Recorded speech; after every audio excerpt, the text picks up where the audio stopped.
திமுக ஆட்சியில் நடைபெற்ற ஊழல் பட்டியலை துறைவாரியாக தமிழக எதிர்க்கட்சித் தலைவர் எடப்பாடி பழனிசாமி வெளியிட்டுள்ளார்.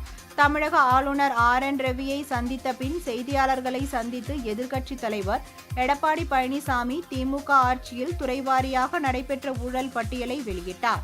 அதன்படி நகராட்சி நிர்வாகம் மற்றும் குடிநீர் வழங்கல் துறையில் ரூபாய் 64,000 கோடி, ஊரக வளர்ச்சித் துறையில் ரூபாய் 60,000 கோடி, சுரங்கம் மற்றும் கனிமவளத்துறையில் ரூபாய் 60,000 கோடி, எரிசக்தி துறையில் ரூபாய் 55,000 கோடி, டாஸ்மாக் துறையில் ரூபாய் 50,000 கோடி, பத்திரப்பதிவு துறை ரூபாய் 20,000 கோடி, நெடுஞ்சாலை துறையில் ரூபாய் 20,000 கோடி, நீர்வள ஆதாரத்துறையில் ரூபாய் 17,000 கோடி, சென்னை மாநகராட்சியில் ரூபாய் 10,000 கோடி, தொழில்துறையில் ரூபாய் 8,000 கோடி, பள்ளி கல்வித்துறையில் ரூபாய் 5,000 கோடி, மக்கள் நல்வாழ்வுத்துறையில் ரூபாய் 5,000 கோடி, வேளாண்மை துறையில் ரூபாய் 5,000 கோடி, சமூக நலன் துறையில் ரூபாய் 4,000 கோடி, உயர்கல்வித்துறையில் ரூபாய் 1,500 கோடி, இந்து சமய அறநிலைத்துறையில் ரூபாய் 1,000 கோடி, ஆதிதிராவிடர் நலத்துறையில் ரூபாய் 1,000 கோடி, சுற்றுச்சூழல் மற்றும் வனத்துறையில் ரூபாய் 750 கோடி, இளைஞர் நலன் மற்றும் விளையாட்டுத் துறையில் ரூபாய் 500 கோடி, சிறந்த துறையில் ரூபாய் 250 கோடி மற்றும்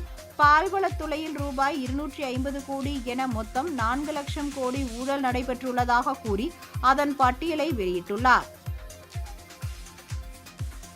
நகராட்சி நிர்வாகம் மற்றும் குடிநீர் வழங்கல் துறையில் 64,000 கோடி, ஊரக வளர்ச்சி மற்றும் பஞ்சாயத்து ராஜ் துறையில் 60,000 கோடி, சுரங்கம் மற்றும் கனிம வளத்துறையில் 50,000 கோடி, எரிசக்தி துறையில் 55,000 கோடி, கலால் வரி டாஸ்மாக் 50,000 கோடி, பத்திரப்பதிவு துறை 20,000 கோடி, நெடுஞ்சாலை துறையில் 20,000 கோடி, நீர் ஆதாரத்துறையில் 17,000 கோடி, சென்னை மாநகராட்சியில் 10,000 கோடி, தொழில்துறையில் 10,000 கோடி, பள்ளி கல்வித்துறையில் 5,000 கோடி, மக்கள் நல்வாழ்வுத்துறையில் 5,000 கோடி, வேளாண்மை துறையில் 5,000 கோடி, சமூக நலத்துறையில் 4,000 கோடி, உயர்கல்வித்துறையில் 1,500 கோடி, இந்து சமய அறத்துறையில் 1,000 கோடி, ஆதி திராவிட நலத்துறையில் 1,000 கோடி. காமல் சட்ட ஒழுங்கு சங்கி சிரித்துள்ளது.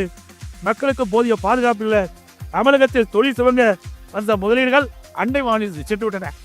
இப்போ நாங்கள் கொடுக்கப்பட்டதில் பட்டியலில் சுமார் 4 லட்சம் கோடி இந்த 4 ஆண்டுகளில் திராவிட முன்னேற்ற கழக ஆட்சியில் பல்வேறு துறையில் ஊழல் நடைபெற்றிருந்தது.